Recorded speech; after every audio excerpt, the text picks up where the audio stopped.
excess deaths since July 2021 in the whole of 2020. Unlike the pandemic, however, these deaths are not disproportionately of the old.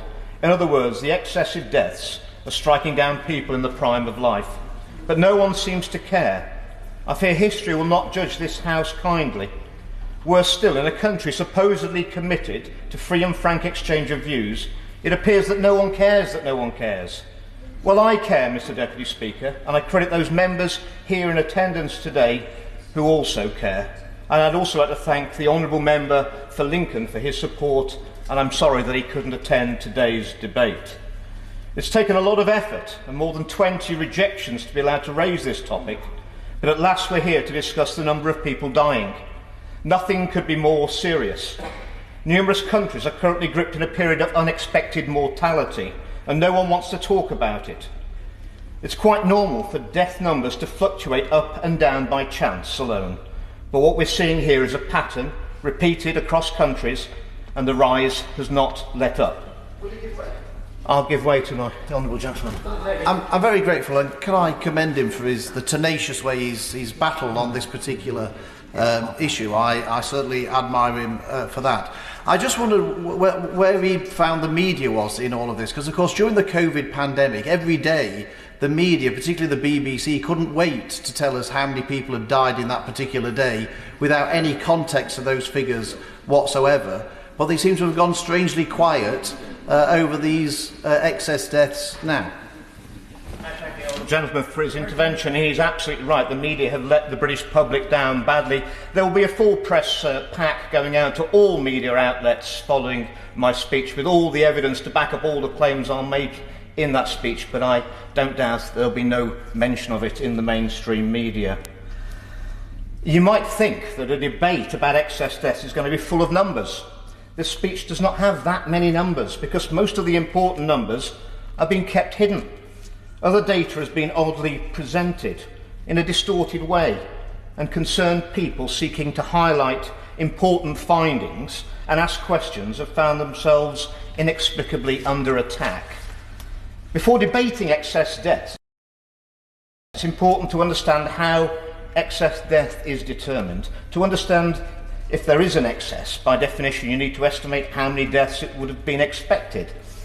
The Organisation of Economic Cooperation and Development used 2015 to 2019 as a baseline, and the Government's Office of Health Disparities and Improvement uses 2015 to 2019 baseline modelled to allow for ageing, and I've used that data here. Unforgivably, the Office of National Statistics have included deaths in 2021 as part of their baseline calculation for expected deaths, as if there was anything normal about the deaths in 2021. By exaggerating the number of deaths expected, the number of excess can be minimised. Why would the ONS want to do that? There's just too much that we don't know, and it's not good enough, Mr. Deputy Speaker. The ONS published promptly each week the number of deaths that were registered. And while this is commendable, it's not the data point that really matters. There's a total failure to collect, never mind publish, data on deaths that are referred for investigation to the coroner. Why does this matter? A referral means that it can be many months, and given the backlog, many years before a death is formally registered. Needing to investigate the cause of a death is fair enough. Failing to record when the death happened is not. Because of this problem, we actually have no idea how many people actually died in 2021. Even now, the problem is greatest for the younger age groups, where there's a higher proportion of deaths are investigated. This data failure is unacceptable. It must change. There's nothing in a coroner's report that can bring anyone back from the dead, and those deaths should be reported. The youngest age groups are important not only because they should have their whole lives ahead of them. If there is a new cause of excess mortality across the board, it would not be noticed so much in the older cohorts because the extra deaths would be drowned out amongst the expected deaths. However, in the youngest cohorts, that is not the case. There were nearly 2 extra deaths a day in the second half of 2021 among 15 to 19-year-old males, but potentially even more if those referred to the coroner were fully included. In a judicial review of the decision to vaccinate yet younger children, the ONS refused in court to give anonymised details about these deaths. They admitted that the data they were withholding was statistically significant. And I quote, they said, "The ONS recognises that more work could be undertaken to examine the mortality rates of young people in 2021 and intends to do so once more reliable data are available." How many more extra deaths in 15 to 19-year-olds will it take to trigger such work? Surely the ONS should be desperately keen to investigate deaths in young men. Why else have an independent body charged with examining mortality data? Surely the ONS has a responsibility to collect data from the coroners to produce timely information. Let's move on to old people, because most deaths in the old are registered promptly, and we do have a better feel for how many older people are dying. Deaths from dementia and Alzheimer's show what we ought to expect. There was a period of high mortality coinciding with COVID and lockdowns, but ever since there have been fewer deaths than expected. After a period of high mortality, we expect, and historically have seen, a period of low mortality, because those who have sadly died cannot die again. Those whose deaths were slightly premature because of COVID and lockdowns died earlier than they otherwise would have. This principle should hold true for every cause of death and every age group, but that's not what we're seeing. Even for the over 85-year-olds, according to the Office of Health Improvement and Disparities, there were 8,000 excess deaths, 4% above the expected levels, for the 12 months starting in July 2020. That includes all of the autumn 2020 wave of COVID, when we had tiering, the second lockdown, and it includes all of the first COVID winter. However, for the year starting July 2022, there have been over 18,000 excess deaths in this age group, 9% above expected levels, more than twice as many in a period when there should have been a deficit. And when deaths from diseases previously associated with old age were actually fewer than expected. Mr. Deputy Speaker, I've raised my concerns around NG163 and the use of midazolam and morphine, which may have caused and may still be causing premature deaths in the vulnerable. But that is, sadly, a debate for another day. There were just over 14,000 excess deaths in the under 65-year-olds before vaccination from April 2020 to the end of March 2021. However, since that time, there's been over 21,000 excess deaths, ignoring the registration delay problem. The majority, 58% of these deaths, were not attributed to COVID. We turned society upside down before vaccination for fear of excess deaths from COVID. Today we have substantially more excess deaths, and in younger people. And there's complete and eerie silence, Mr. Deputy Speaker. The evidence is unequivocal. There was a clear stepwise increase in mortality following the vaccine rollout. There was a reprieve in the winter of 2021-22 because there were fewer than expected respiratory deaths, but otherwise the excess has been incessantly at this high level. Ambulance data for England provides another clue. Ambulance calls for life-threatening emergencies were running at a steady 2,000 calls per day until the vaccine rollout. From then it rose to 2,500 daily, and calls have stayed at this level since. The surveillance systems designed to spot a safety problem have all flashed red, but no one's looking. Claims for personal independence payments for people who've developed a disability and cannot work rocketed with the vaccine rollout, and it's continued to rise ever since. The same was seen in the USA, also started with the vaccine rollout, not with COVID.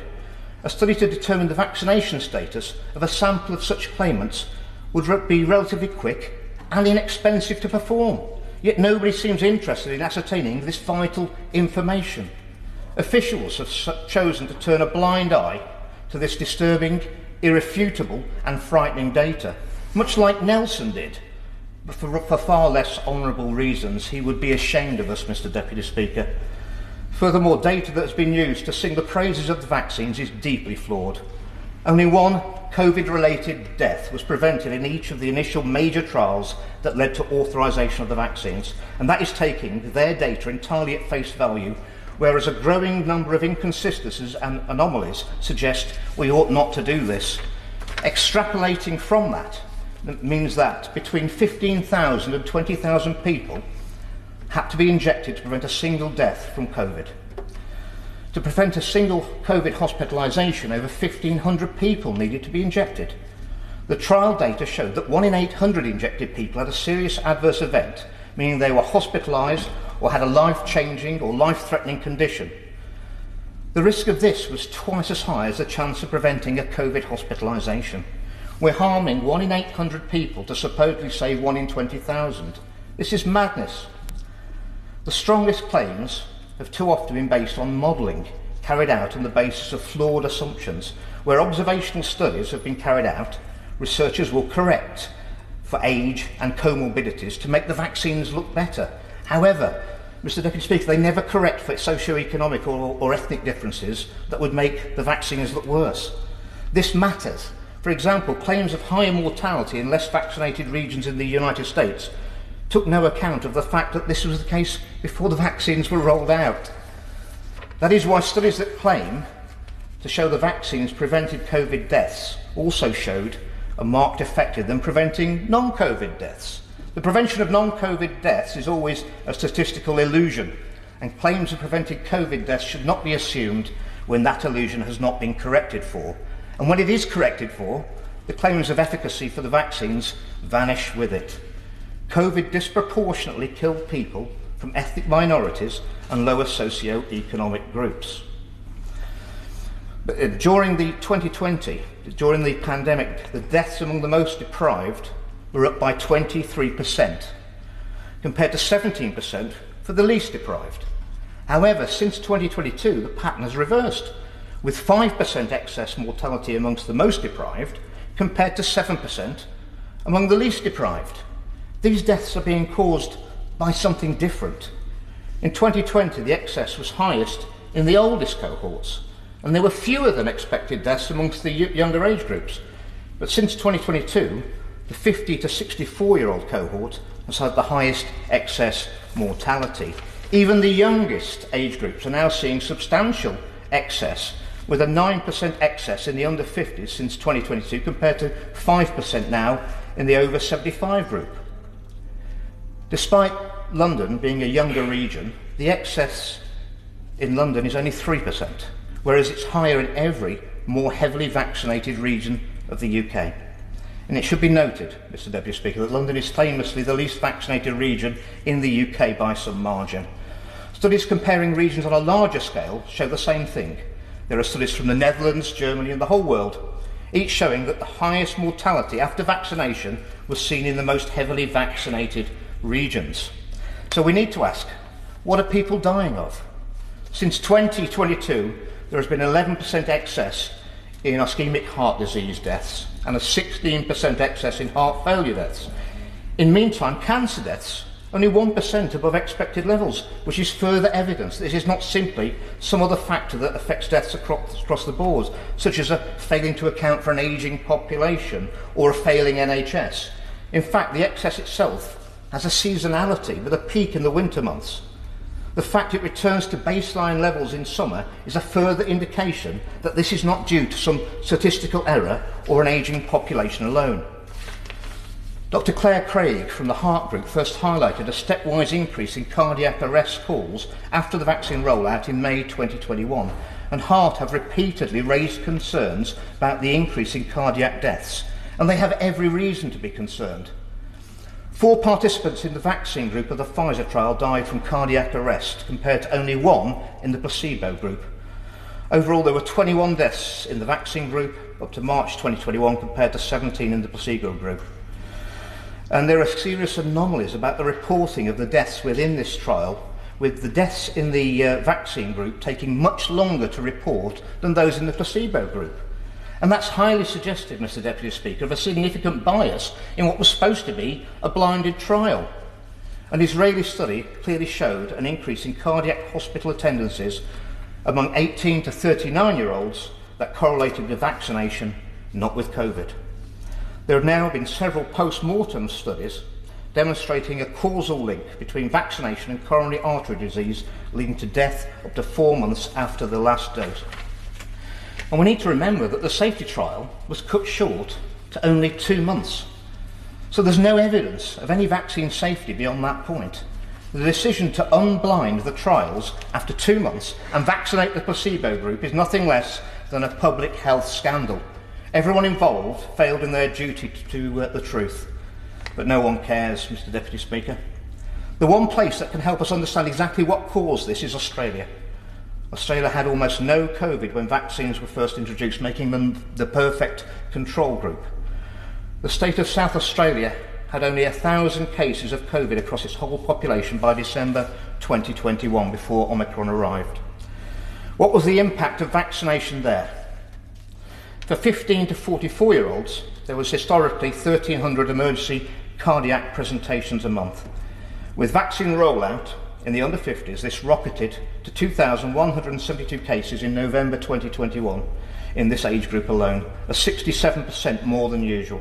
Overall, there were 17,900 South Australians who had a cardiac emergency in 2021, compared to only 13,250 in 2018, a 35% increase.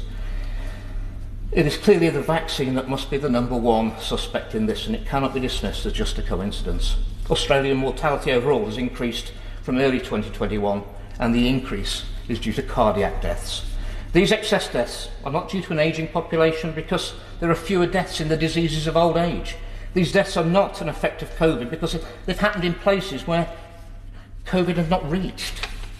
And they're not due to low statin prescriptions or undertreated hypertension, as Chris Whitty would suggest, because prescriptions did not change, and any effect would have taken many years and been very small. The prime suspect must be something that was introduced to the population as a whole, something novel. The prime hypothesis must be the experimental COVID-19 vaccines. The ONS published a data set of deaths by vaccinated and unvaccinated. At first glance, it appears to show that the vaccines are safe and effective. However, there were several huge problems with how they presented that data. One was that for the first 3-week period after injection, the ONS claimed there were only a tiny number of deaths, the number the ONS would normally predict to occur in a single week. Where were the deaths from the usual causes? When this was raised, the ONS claimed that the sickest people did not get vaccinated, and therefore people were taking the vaccination were self-selecting for those least likely to die. Not only is this not the case in the real world, with even hospices heavily vaccinating their residents, but the ONS's own data showed that the proportion of sickest people was equal in the vaccinated and unvaccinated groups. This inevitably raises serious questions about the ONS's data presentation. There were so many problems with the methodology used by the ONS that the statistics regulator agreed that the ONS data could not be used to assess vaccine efficacy or safety. That tells you something about the ONS. Consequently, Hart asked the UK Health Security Agency to provide the data they had on people who had died and therefore needed to be removed from their vaccination data set. This request has been repeatedly refused, with excuses given including the false claim that anonymising this data will be equivalent to creating it, even though there is case law that anonymisation is not considered creation of new data. Mr. Deputy Speaker, I believe if this data was released, it would be damning. Some claim that so many lives have been saved by mass vaccination that any amount of harm, suffering and death caused by the vaccines is a price worth paying. They're delusional, Mr. Deputy Speaker. The claim of 20 million lives saved is based on now discredited models which assume that COVID waves do not peak without intervention. There have been numerous waves globally that now demonstrate that is not the case, and it was also based on there having been more than 500,000 lives saved in the UK.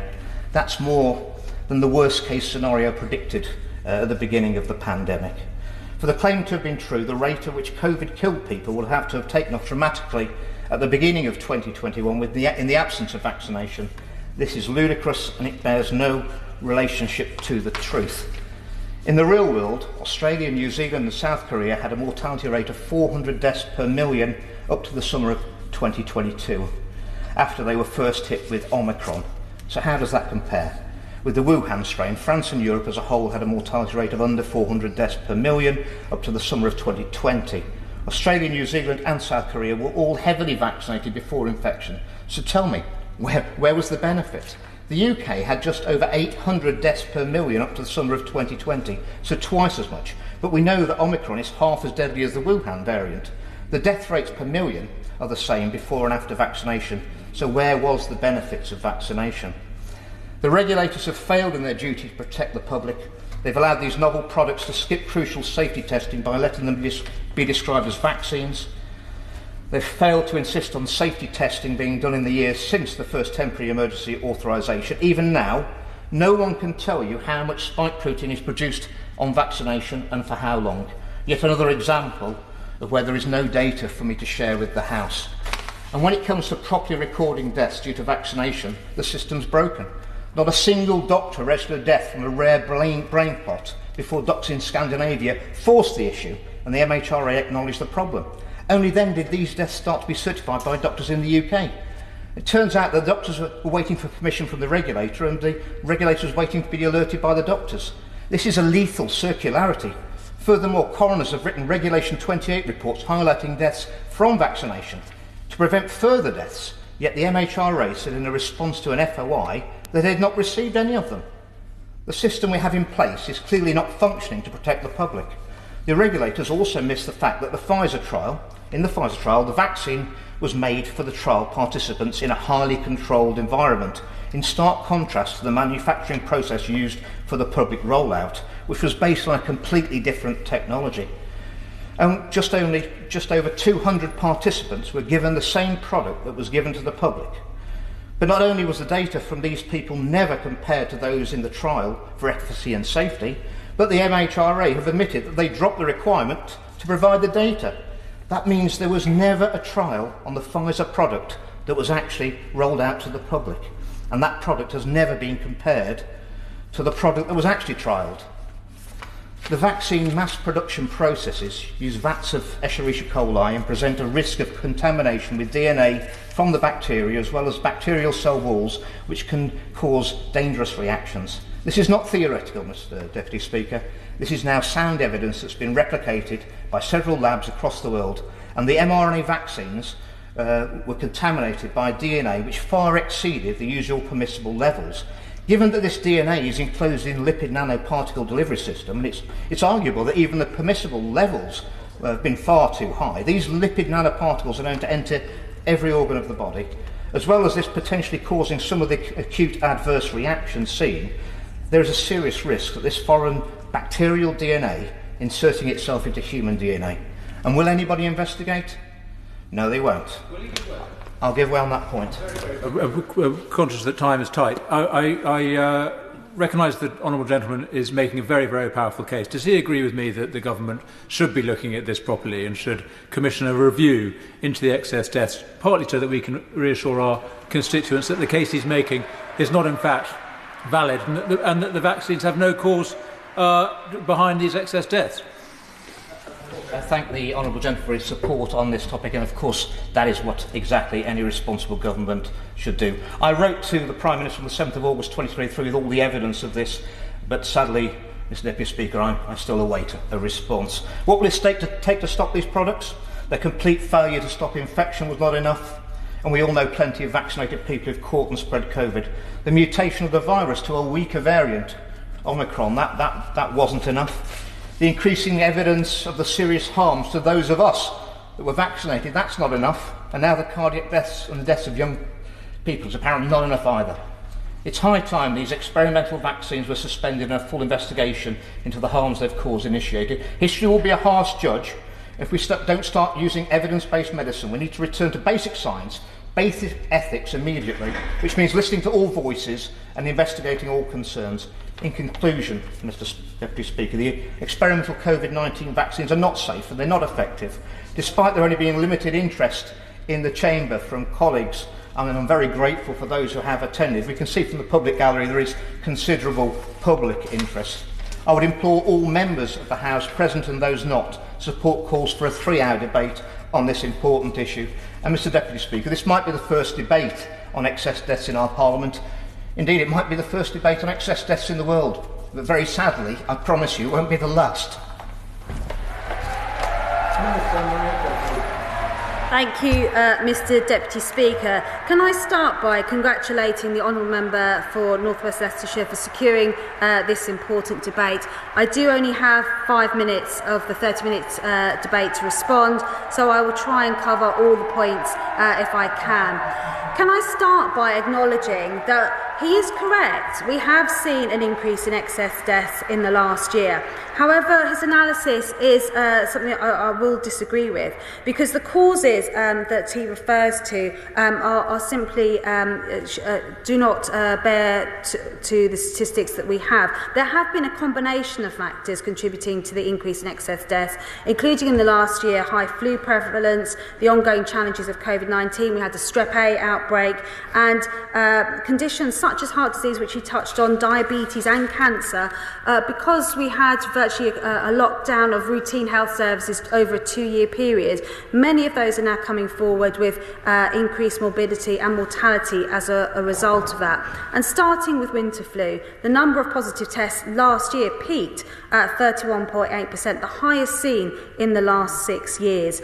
And interim analysis from the UK HSA indicated the number of deaths in England associated with flu was far higher than pre-pandemic levels, so excess deaths due to flu last winter is sadly part of the answer. And he touched on the independent body of the ONS. Well, their figures show that the leading cause of death in England is still dementia, which accounts for about 10% of all deaths. But they do also look at the cause of excess deaths. And if you look at the figures as of June this year, the top 3 causes of excess deaths are respiratory illnesses, dementia and ischemic heart disease, which is often caused by an increase in cholesterol, smoking, not having a blood pressure check. So there's a number of reasons, and they are often chronic conditions that people have had for years, decades in fact, some people, and are not acute illnesses. Now, just to touch on some of the points that he has made in his points in the 3 minutes I have left to respond. Firstly, turning to the importance of vaccination, I think it's very easy to say that there's a prevalence of high rates of COVID vaccination in people who have died, and that is correct. When 93.6% of your population has had at least 1 dose of the vaccine, there will be a high rate of vaccination in excess deaths. That is different to causality. I completely agree with them, there's a high prevalence rate. That is not the same as saying that that is the cause of those deaths.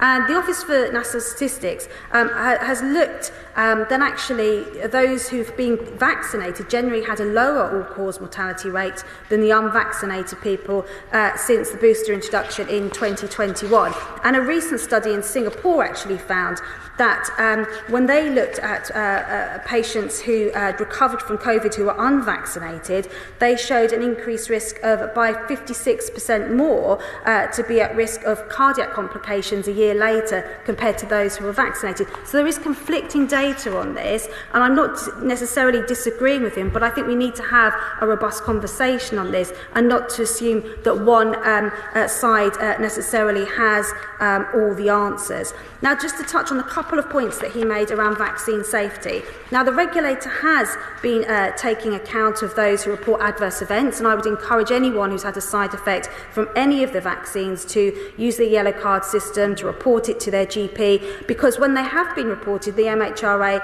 has taken action. If you look in April 21, the MHRA reacted to rare cases of concurrent thrombosis and thrombocytopenia following the AZ vaccine, which resulted in adults under 30 not being offered that vaccine. And in May 21, that was increased to the adults under 40, and particularly to the mRNA vaccine in June 21, following reports of a link between COVID vaccines and myocarditis. The Commission on Human Medicines conducted an independent review which found the incidence of this side effect was rare, but it was between 1 and 2 cases per 100,000. So when there are concerns, absolutely we must investigate those. There is no doubt about it. And for those that have experienced rare side effects from the vaccine, we had a debate earlier this afternoon about that. We do have the Vaccine Damage Payment Scheme, which offers a payment of $120,000 if that is one showed to be... Order. Thank you, Mr. Speaker. I'm terribly sorry. The House stands adjourned.